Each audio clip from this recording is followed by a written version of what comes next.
ఏరా బాప్తీసమా?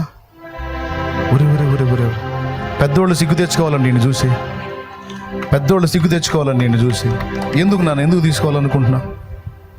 దేవుని మార్గంలో నడవాలనుకుంటున్నాను. ఏం చేశాడు నీకోసం? ప్రాణం పెట్టి చనిపోయిన తర్వాత మళ్ళీ లేచాడు, మళ్ళీ లేచారు. రక్షణ పొందకపోతే ఎక్కడికి పోతాడు? నరకానికి, పరలోకానికి. దేవుని పరలోకంలో ఉండాలి.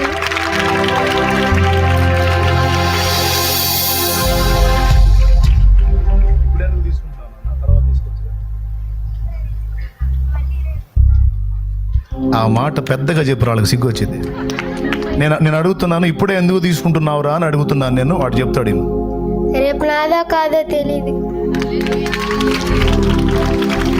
ఇప్పుడు ఇక నాకు దిగులు లేదు, ఎందుకంటే నేను చేసిన ప్రసంగం వాడికి అర్థమైంది. అంత చిన్న బిడ్డకు అర్థమైందంటే ఇక పెద్దలకు అర్థం కాలేదు.